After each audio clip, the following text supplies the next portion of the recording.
Ei, pessoal, estou aqui então imediatamente depois da nossa tentativa de aula para gravar esse vídeo. Daqui a uns 2 dias faço o outro da próxima aula. Então, como a gente combinou, na próxima aula a gente vai só para conversar sobre esses dois assuntos que na verdade estão relacionados, né? Então, hoje eu vou falar especificamente aí do pensamento indígena a partir da obra do Davi Copenaua. E na semana que vem e no próximo vídeo, que então a gente discute junto, na semana que vem, a gente fala um pouco sobre o Manifesto Antropófago do Oswald de Andrade. Então, eu vou repetir um pouco o que eu já falei hoje para vocês, mas como muita gente estava com o áudio muito ruim, então né, acho que nem todo mundo pôde acompanhar tudo.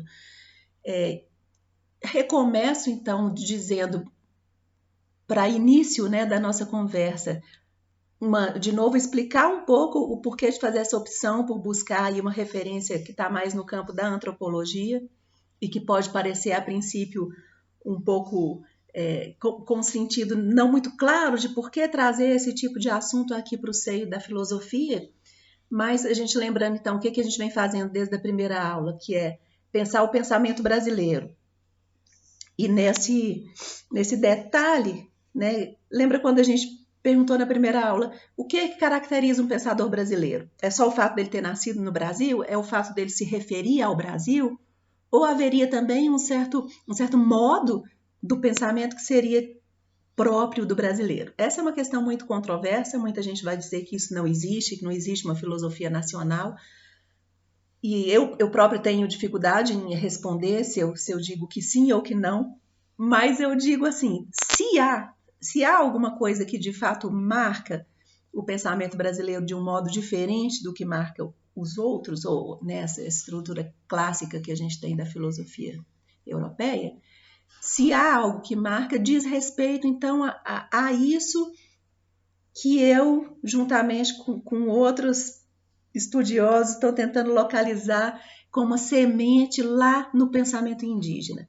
Então, o próprio Eduardo Viveiros de Castro, vocês já viram que é uma pessoa que eu tenho uma referência grande, eu tenho como referência importante na contemporaneidade, porque eu acho que ele está tentando fazer um pensamento próprio a partir do campo da antropologia, mas num diálogo muito rico e muito pertinente com a filosofia. E ele vai fazer isso buscando uma semente, né, uma origem de pensamento na estrutura de pensamento indígena, tanto nas suas origens mesmo. Viveiros de Castro faz comentários, por exemplo, de alguns sermões do Padre Vieira que se refere aos índios, ao estudo do que seria o canibalismo lá naquela época, né, então no Brasil do século XVI. Mas não só isso. O Viveiros de Castro percebe que ali no movimento modernista de 100 anos atrás, o Oswald de Andrade também talvez o Oswald de Andrade seja a primeira pessoa que propõe essa ideia de que a gente possa pensar um modo próprio de pensar do brasileiro a partir do pensamento indígena, com seu conceito de antropofagia. Então ele vai roubar essa palavra lá, né, dos rituais indígenas antigos, e disso a gente vai tratar na semana que vem um pouquinho, mas o Oswald vai trazer isso para um terreno conceitual e pensar na antropofagia como um modo de receber mesmo a cultura externa no Brasil e o que a gente faz diante não, e também com o que a gente recebe, como é que o brasileiro recebe o conhecimento ou a cultura que vem de fora e absorve isso e transforma isso num conhecimento próprio. Então veja, o Viveiros de Castro localiza esse fio condutor que vem do pensamento indígena, passa pelo modernismo e poderia hoje ainda, agora na nossa contemporaneidade, representar uma proposta de pensamento genuinamente brasileiro. Então, para a gente pegar, então nós vamos ter 3 aulas dedicadas a isso, né? Essa primeira de hoje, diretamente com o texto do Índio, depois parando com Oswald de Andrade no seu Manifesto Antropófago, e depois num texto já propriamente mais filosófico do Viveiros de Castro, para tentar entender o que ele chama de perspectivismo, que seria uma estrutura, então, do modo de compreensão índio do mundo, da vida, mas trazido aí para uma linguagem já muito próxima da filosofia, né? É uma linguagem da antropologia, mas muito próxima da filosofia, que a gente vai tentar ver daqui a 2 semanas. São 3 aulas, pode parecer muito na nossa estrutura aí de um curso de 15 aulas só, mas eu faço essa opção exatamente por concordar com eles que se há algo de próprio no pensamento brasileiro, eu acho que tem a ver com essa linha, e um pouco como o Franklin comentou lá, né, no nosso pequeno chat de hoje, que diz respeito a uma ideia do outro, né, é um outro modo de pensar, é um pensamento outro que diz respeito a uma metafísica outra e que diz respeito também a uma abertura para o outro, né? Faz parte dessa estrutura uma sensibilidade diferente à alteridade. Isso seria essa marca indígena e que pode se tornar nossa se quisermos, né? Se a gente seguir aquela ideia do Viveiros de Castro, somos todos indígenas do Brasil, a não ser quem não quer. Então vamos lá, vamos contextualizar o livro A Queda do Céu. Eu acho que esse livro é uma coisa realmente muito diferente, muito nova para nós.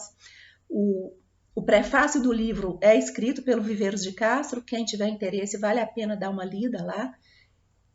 Ele diz mesmo que acha que A Queda do Céu é um documento cultural brasileiro que ainda está por ser recebido e compreendido. O documento tem uma importância extraordinária, exatamente por tentar fazer esse trânsito, né, entre o índio e nós, o branco. Tem uma importância também naquilo que o Viveiros de Castro vai chamar de contra-antropologia ou antropologia simétrica, que é a gente pensar no olhar do índio sobre nós que estamos acostumados a pensar na antropologia como a ciência que parte aqui da nossa civilização e vai estudar o outro povo que é estranho, que é exótico, que é diferente. E aí, de repente, a gente se vê no lugar do objeto, porque o Davi Copenau, como representante do índio que nos olha, está falando, olha, você, o branco, é assim, assim, assim, é como eu observo, é como eu vejo. E ele está preocupado em dizer sobre nós, não porque tenha curiosidade, não com aquela curiosidade do antropólogo que vai lá querer saber sobre eles, mas porque ele está entendendo que no nosso modo de ser tá contido um perigo, e é um perigo para nós, para eles e para o planeta. Ele está basicamente dizendo que se a gente continuar vivendo do jeito que estamos vivendo, vamos gerar a destruição. E essa destruição é de todos. Então ele está gritando por si também, por si, pelo seu povo. Ele quer salvar a sua vida, a vida do seu povo, a vida da floresta e, em última instância, a vida de todos nós, né? O título do livro já remete a gente tanto para essa ideia de um alerta que ele quer dar, mas também para a mitologia própria do povo Yanomami. Daqui a pouquinho a gente vai ver, né, entrando no texto dele, mas, né, já adiantando um pouco que ele conta o mito de origem deles, que um dia, no passado, num passado anterior a esse mundo, tal como a gente conhece, existia um outro mundo, um outro modo de vida que foi destruído pela queda do céu. Então ele está querendo dizer que se continuarmos no caminho que estamos indo, o céu vai cair de novo sobre as nossas cabeças, destruindo o nosso mundo. Então, vamos entrar agora mais diretamente no texto mesmo do livro. O primeiro pedaço que eu pedi para vocês lerem, que é o Palavras Dadas. No Palavras Dadas a gente vai entender exatamente o que se passa, né, a que se refere esse livro, porque como que ele foi construído. Então ele é assinado a 2 mãos, a gente vê né, os autores do livro são Davi Copenau e Bruce Albert. O Bruce Albert é um antropólogo francês, que viveu muito tempo entre os Yanomami e continua tendo contato com eles constante há mais de 20 anos. E nesse contato permanente ele estabeleceu também uma amizade grande, uma relação de proximidade com o Davi. E isso chegou até chegar ao ponto do Davi pedir a ele que escrevesse as suas palavras. A ideia de Davi Copenau é que o índio está tentando falar conosco, os brancos, e nós não estamos escutando. Então ele pede ao Albert para escrever numa linguagem que seja reconhecida por nós, que seja reconhecida pela ciência, pela civilização, né, que a gente representa, para que ele possa ser escutado. Ele quer que a palavra dele chegue de alguma maneira a nós e encontra essa saída. É como se o Bruce Albert fosse o seu intermediário para fazer chegar à civilização, à cultura branca, o que ele quer dizer e o que ele pensa que o povo indígena já está dizendo há muito tempo e a gente aqui não tem sabido escutar. Vamos esclarecer um pouquinho algumas palavras, expressões que vão aparecer muito. Omama é o criador para eles, o criador do povo Yanomami.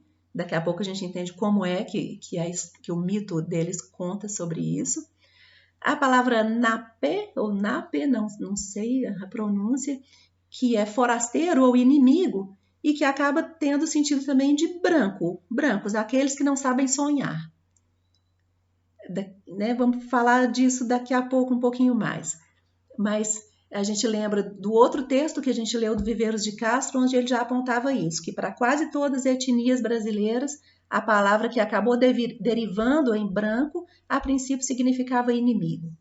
Então, é nesse lugar do inimigo que nós estamos, né, para os povos indígenas do Brasil. Era assim há 500 anos, mas é assim ainda, agora. E talvez mais ainda no nosso momento contemporâneo, de fato, atual. Ano 2020, né? A palavra chapiri também muito importante aqui, chapiri ou chapiri, que é o mensageiro, o espírito, aquele que faz a comunicação entre o Yanomami e o Omama. E a figura que é capaz de estabelecer essa comunicação é o xamã. É o xamã que pode invocar, chamar o chapiri para, através do chapiri, entrar em contato com o Omama. Na medida em que o Davi Copenaua chama Bruce Albert para ser o seu intermediário, o seu mensageiro, é quase como se eu estivesse colocando aí nesse lugar simbólico do xamã, né, para dizer para nós o que ele pretende. Ele quer pensar, ele fala sobre o pensar como um ato, né, pensar como atitude, que a gente volta um pouco naquela questão lá do pragmatismo também, né, que apareceu na referência à aula da semana passada, que e isso também deve fazer parte desse tipo de pensamento, então, de um povo que vive não perdido nas peles de papel, que é como ele chama, né, os papéis, os livros que nós fazemos, é que o pensamento ele só é valorizado, ele só tem algum sentido para ele se esse pensamento se refere diretamente a uma ação no mundo. Então, ele quer pensar para defender. Essa ideia vai aparecer ali, né, na palavra mesmo do Davi Copenaua, e o pensamento dele vem ocupar, então, esse lugar de alerta e de defesa do, né, como eu já disse, do seu povo, mas defesa também da vida nesse planeta.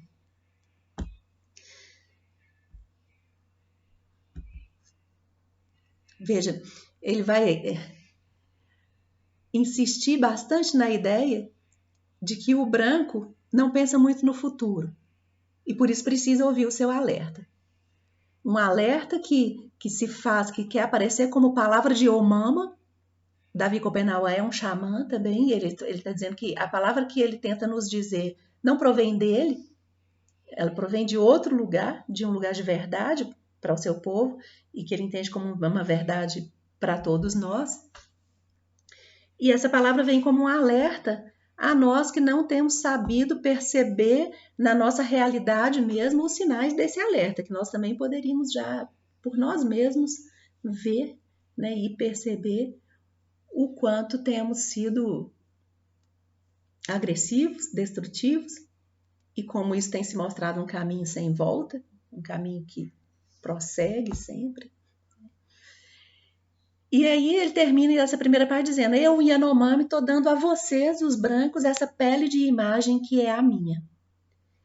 Então está dizendo, essa palavra que vai se tornar uma palavra escrita, né, na pele de imagem ou pele de papel, para que a gente possa conhecê-las. Ele vai se referir muito ao branco, principalmente na figura dos missionários, que sempre estão lá, né, em torno das aldeias indígenas, buscando esse convencimento religioso, né, essa catequese permanente.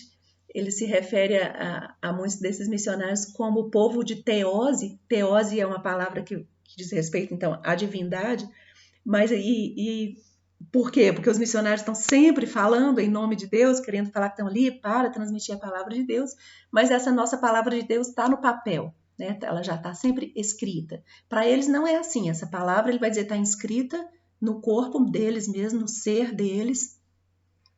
Mas, já que, né, na sua perspectiva, nós só valorizamos e só de fato escutamos aquilo que está na palavra, na pele de papel, ele quer que essa sua palavra, que vem de Omama, seja registrada numa pele de papel para que a gente possa escutar.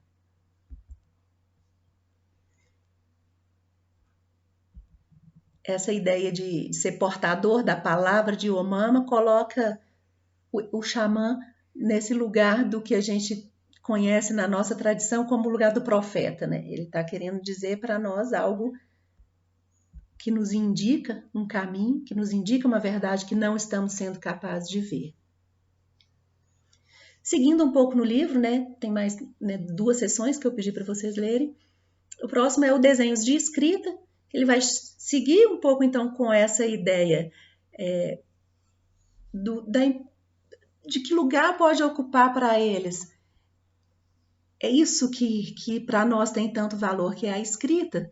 E ele começa, ao falar disso, ele começa falando sobre o nome e conta um pouco de como é a relação com o nome lá dentro do seu povo, como é a nomeação de um índio Yanomami. E vocês devem ter lido, né, aquela historinha que ele conta que na infância se tem os apelidos, mas o apelido depois da vida adulta, ele não deve ser mais dito, ele não deve ser mais dito na frente dos outros, é motivo de vergonha, de constrangimento, e o nome mesmo, o nome verdadeiro da pessoa, do adulto Yanomami, só vai vir depois de muito tempo, e ele vai ser sempre uma nomeação vinda de fora, e ele vai ser um nome mais verdadeiro quando essa nomeação vier de alguma maneira pelo Shapiri, não então pelo espírito, por isso que está fora da nossa alçada, né, de vida comum, de vida visível. Então, o nome dado por essa super realidade, se eu puder chamar assim, né, disso que vem de um outro lugar, que é do mundo invisível. E aqui a gente pode começar a entender melhor a importância desse lugar do sonho e da imaginação. Para nós, ocidentais, ligados à razão, tudo que não é visível toma um lugar assim de alguma desconfiança, né?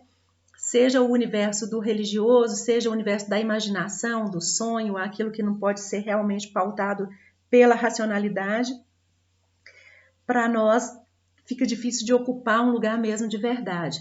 Lembra que ele tinha dito, né, algumas linhas antes, que o branco é esse tipo de gente que não sabe sonhar.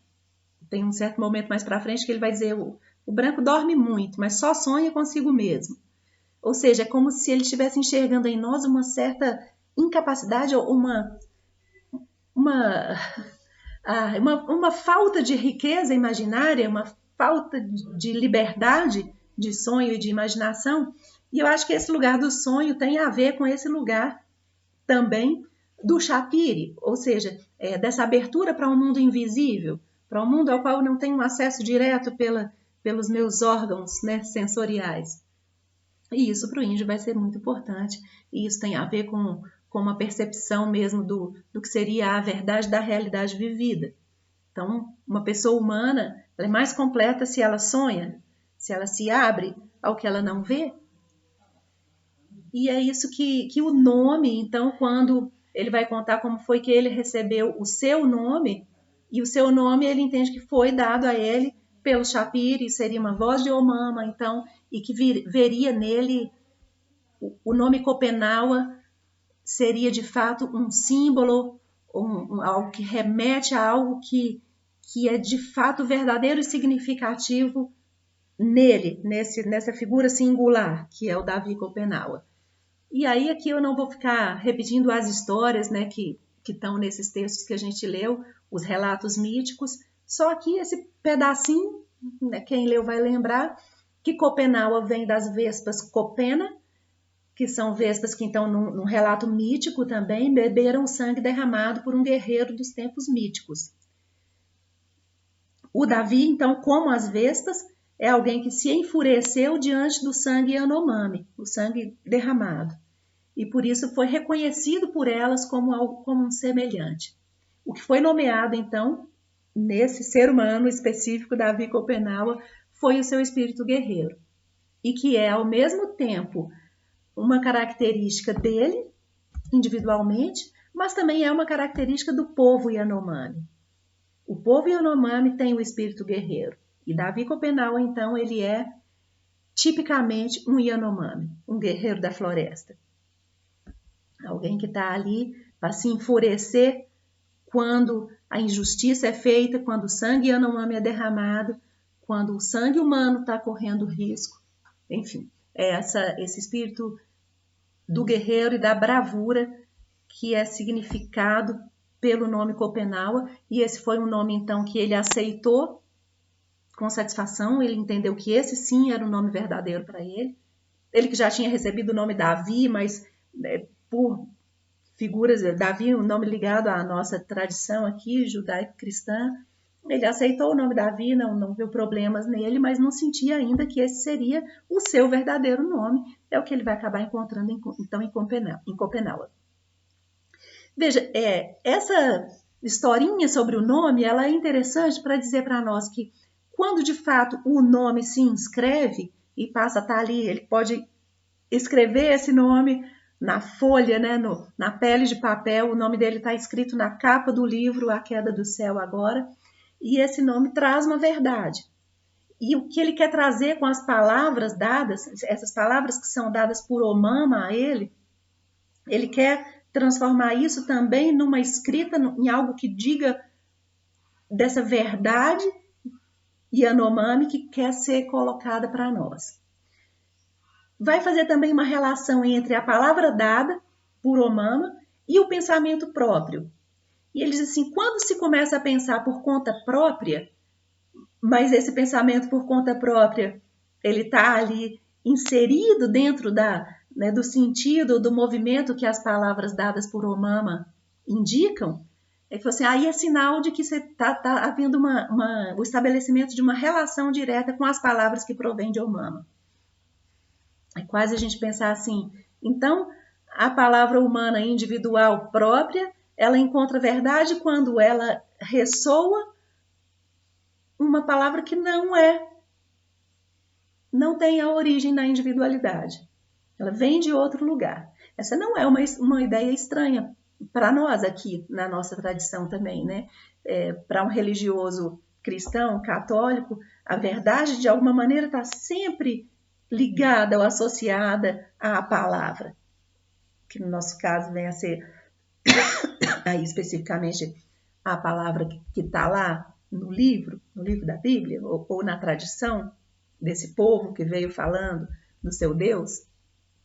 Isso não é muito diferente do que ele está dizendo também, né? Então, a verdade teria que estar ligada a uma outra verdade.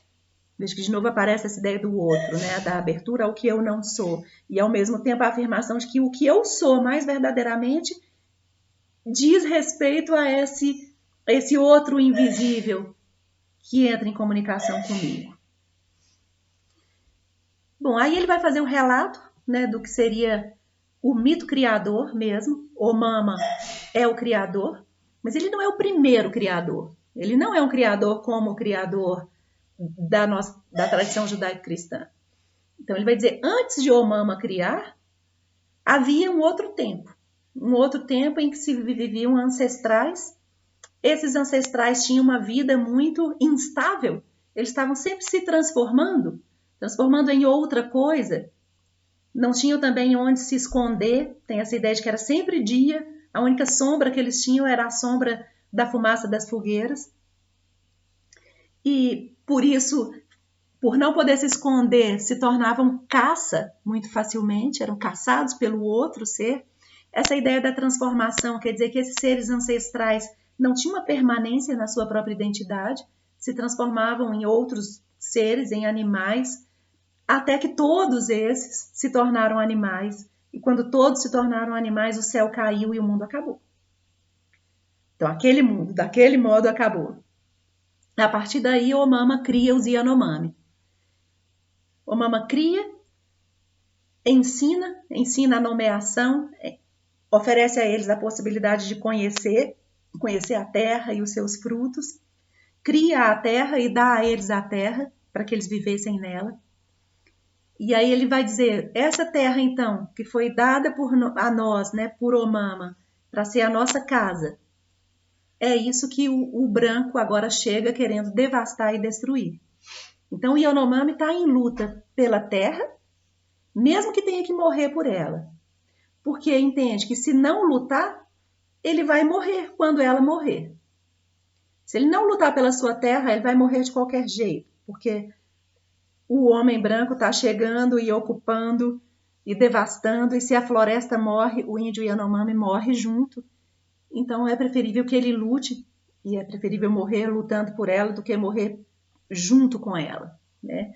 Em meio à destruição da terra, que é a sua casa. E aí tem um momento que ele vai dizer que eles viviam até muito pouco tempo atrás, até a chegada dos brancos, do mesmo modo como tinham sido criados. Então é essa chegada destruidora e devastadora que vai levar, né, a uma mudança no modo de vida do Yanomami e a colocação da sua vida em risco. Ele diz assim, né, em certo momento que ele vai dizer, o branco fica esperando que nós nos tornemos brancos, mas a gente pode até se tornar branco, quando os brancos se tivessem tornado Yanomami.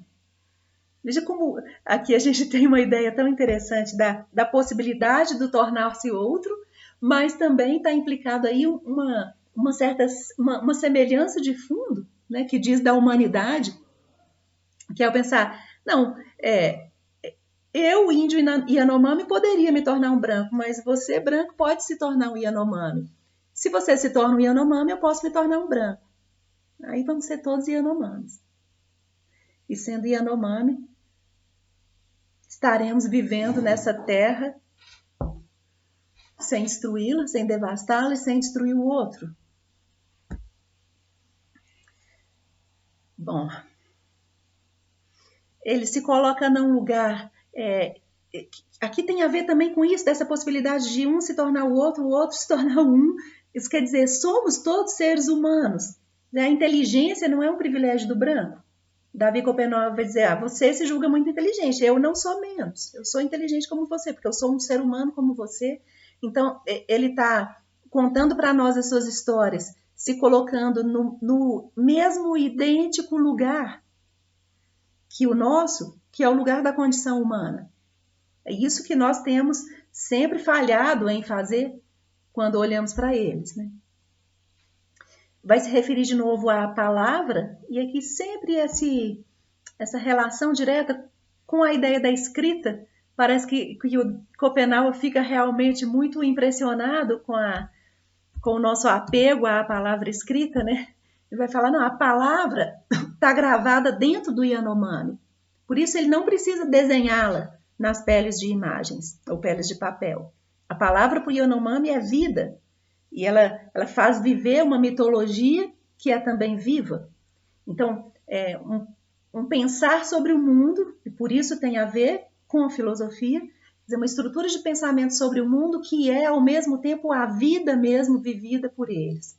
Pensamento e vida se unem aqui nisso que é o que talvez a gente chame comumente de mitologia, né? A mitologia, então, como uma compreensão de mundo que se faz vida, que é colocada imediatamente, inerentemente na vida vivida. Isso que é, para o índio Yanomami, nas palavras aí do Davi Copenau, a palavra Yanomami, a palavra que vem de Omama e diz a eles sobre o que é o mundo, o que é a vida humana e como se deve viver. O xamã, então, é essa pessoa, né, um ser humano privilegiado, que consegue ouvir e responder às palavras de Omama e dos Shapiri. Vamos pensar, você tem Omama, Shapiri é um intermediário no mundo do invisível, né? O xamã seria o intermediário humano e os outros seriam os seres humanos que não são xamãs. Como se houvessem 4 lugares em que o xamã e o Shapiri formam aí o conjunto dos intermediários. A relação última, então, que se quer estabelecer é entre Omama e o ser humano comum. Entre Omama e o ser humano comum, que não é o xamã, não há comunicação direta possível. É preciso haver o intermediário. E é nesse lugar do intermediário, então, que o xamã e o chapire se colocam. É nesse lugar do intermediário também, vou repetir que essa ideia, que acho que ela é importante para compreender o projeto mesmo do livro A Queda do Céu, é que o Davi Copenau está colocando Bruce Albert, ou a figura cultural da antropologia. Através esse universo está sendo um intermediário para estabelecer uma relação entre a palavra do índio, que é a palavra de Omama, e o povo branco que não quer escutar, que não sabe sonhar, que não está aberto a isso que vem aí do mundo invisível e que precisa se conectar de alguma maneira. Ele agora, então, fazendo aquilo, né, que a gente já chamou com Viveiros de Castro de antropologia simétrica, ele vai de novo aqui falar sobre nós. Ele vai dizer: a mente dos brancos caminha por vias tortuosas, espinhosas, cheia de palavras, né, com excesso de palavras esfumaçadas e obscuras. Ele acrescenta: o branco não entende a floresta, porque só olha para suas próprias peles de papel. Olhando só para a palavra escrita, a gente tem perdido a possibilidade de entender e de perceber diretamente a floresta. A floresta é a terra. A floresta é a vida. Essa vida imediata é a vida, é a nossa casa, né? Quando nós não entendemos mais a floresta, alguma coisa se perdeu, se desconectou aí entre o que é a nossa vida e o lar mesmo, né? A casa que nos foi dada para viver. Então, ele coloca a palavra escrita no lugar do esquecimento. É como se, ao nos dedicarmos tanto à palavra escrita, a gente deixasse de perceber a vida direta, imediata. Deixasse de perceber e passasse a esquecer. Né? Então, a escrita é vista pelo Davi Copenau como marca de distanciamento e esquecimento. Então, essa ideia do esquecimento é muito grave para ele. Ele considera que o homem branco está se perdendo aí em meio ao esquecimento de si, esquecimento da sua terra, da sua casa. E ao esquecer, se perde nas suas próprias criações, pensando então no livro, na palavra escrita, seja lá o que for, ou a gente pode pensar na civilização como um todo, como o seu próprio mundo criado. E ao nos perdermos no mundo que nós criamos, a gente se desconecta daquilo que estava colocado antes de nós, a gente pode dizer do Criador, né? E aí não sonha mais. Veja que então o sonho parece que está num lugar aqui para o Copenau como um lugar de abertura para essa palavra antiga, para essa palavra de verdade que é dita por Omama. A gente só pode se lembrar dessa palavra ao sonhar. Então, o sonho vai ocupando aqui um lugar muito interessante nessa perspectiva. E é insistente, né? A gente vê isso voltar algumas vezes, a referência ao branco que não sonha, o branco que só sonha consigo mesmo, o branco que por esquecimento já não sabe mais sonhar. Então, o sonho seria essa estrutura ou esse lugar de ligação.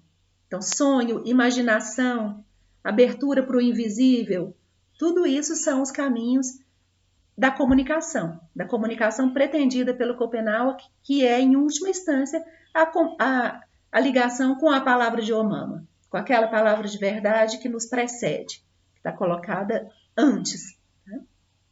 Que é outra em relação a nós. Então, também esse lugar da alteridade é muito importante a gente perceber. E, por fim, o último trechinho que eu pedi para vocês lerem, que diz respeito ao primeiro xamã. O primeiro xamã é o filho de Omama. Acho que para a gente aqui no contexto cristão é muito interessante isso, pensar, né?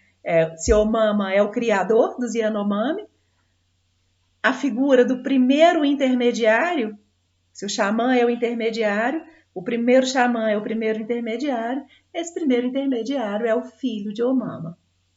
Isso tem, né, no mínimo, uma ressonância simbólica imaginária muito interessante para a gente aqui, que vive no seio de uma religião que considera alguma filiação divina, né? E aí vamos fazer um relato rapidinho, né, do que seria o mito fundante. Aqui ele repete um pouco o que já tinha sido dito na sessão anterior, que é a ideia dos ancestrais, que viviam, eram humanos com corpos de animais que se transformavam incessantemente, sem permanência, por isso chegam ao ponto de todos se tornarem animais, e o céu caiu, destruiu-os. Isso a gente já viu no outro relato. Omama, então, vem a existir com seu irmão Yaozi. Isso não tinha aparecido, né, na primeira sessão. A ideia também, ele usa essa expressão, vem a existir. Ele não diz como. Ele falou, Omama e Yaozi não têm pai nem mãe. Eles vêm à existência. Existindo, eles recriam a floresta.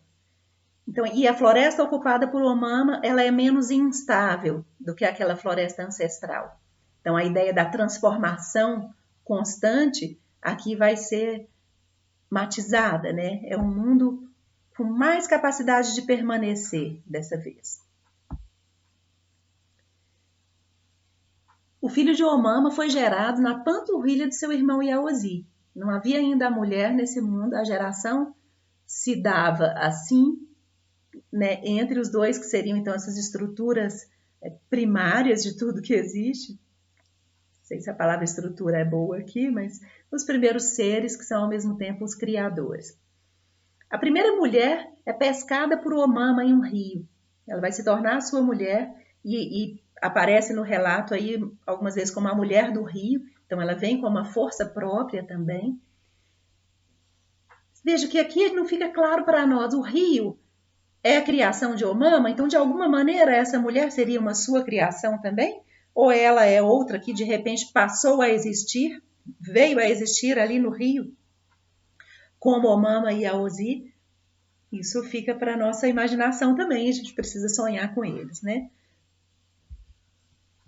Aqui a gente vai ter essa separação, então, entre Omama e seu irmão, e Yaozi é aquele que faz surgir no mundo as doenças e a morte.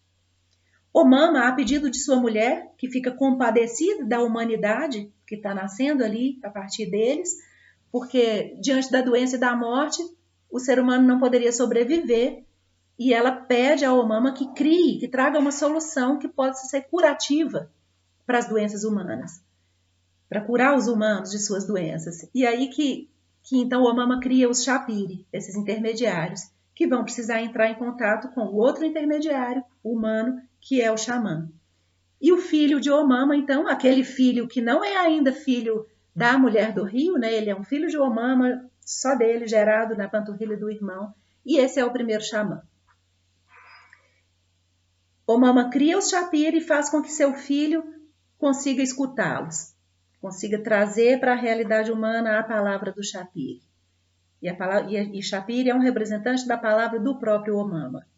Então, o xamã é aquele que tem a possibilidade de se tornar outro, que ao se tornar outro, se põe à escuta dessa palavra que vem de um outro lugar, que não é do nosso mundo visível. E é o repetir dessa palavra que pode se tornar curativo para o ser humano. Seja aí no universo mesmo dos remédios, né, da medicina xamânica, seja mesmo só pelas palavras de pensamento, de compreensão do mundo que podem ser colocadas para o ser humano e que nos colocariam então em ressonância com essa verdade que vem de Omama. Então, o xamã é o que se torna outro, é o que cura, o que se comunica com os Shapiri e o que sopra o pó de Yacoana, que vai permitir essa passagem. Esse pó é algo então encontrado ali na natureza, nas árvores da floresta. Já a ligação com a floresta, ela é radical, né? Ela não diz respeito só à sobrevivência do corpo, mas também é uma sobrevivência espiritual. Isso que eu acho muito bonito, também muito pertinente da gente perceber, que é a ligação entre o espiritual e o material, né?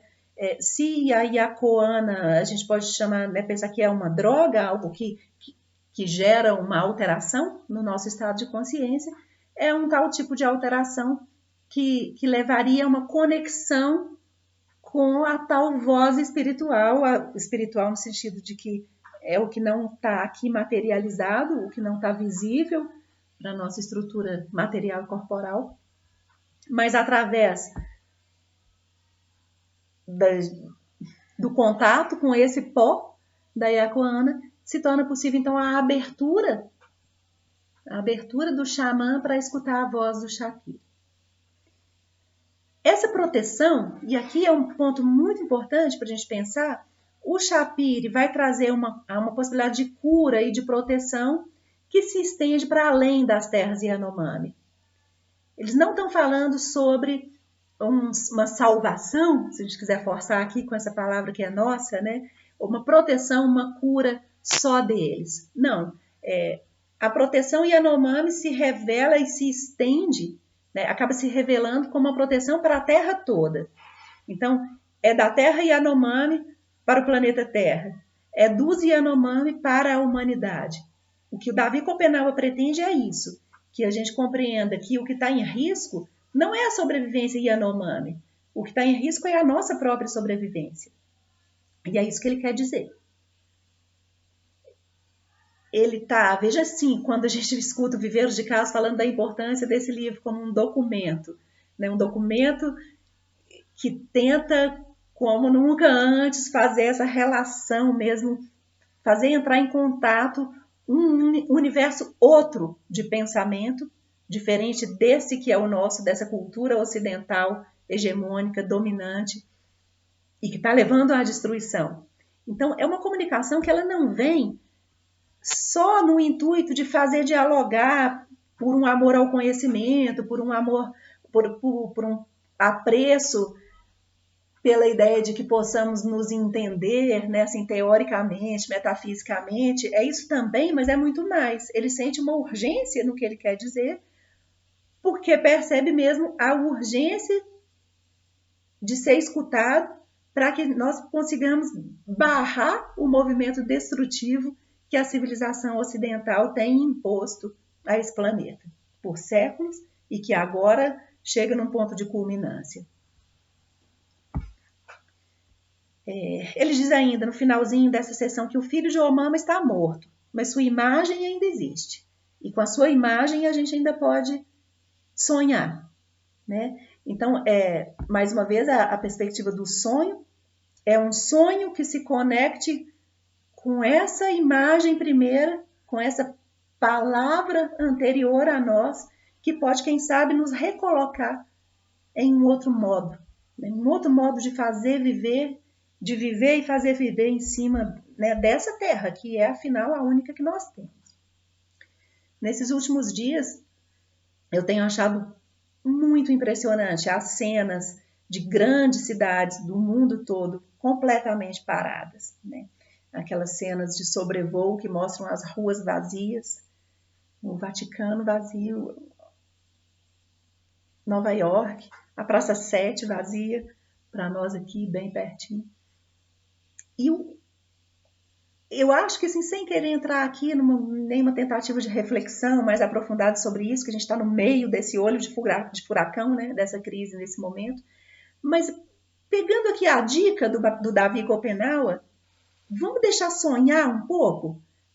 Olhem para essas imagens dessas cidades que normalmente estão fervilhando de gente nas ruas, andando para lá e para cá, produzindo coisas, trabalhando, fazendo movimentar o dinheiro, né, na nossa lógica capitalista. Olha para aquelas imagens das ruas completamente vazias e deixa a imaginação passear por aí. Veja o que ocorre na cabeça de cada um de vocês. Eu tenho ficado muito impressionado, mas ainda também não fiz isso que eu estou pedindo para vocês fazerem, que é, de fato, contemplar aquela imagem e deixar a imaginação correr e trazer aí para nós alguma coisa, quem sabe, né? Uma ideia nova. Será que vai ser possível aproveitar essa crise para, quem sabe, começar a estabelecer a construção aí de um outro modo, né, de vida, se o tamanho da destruição não for grande demais.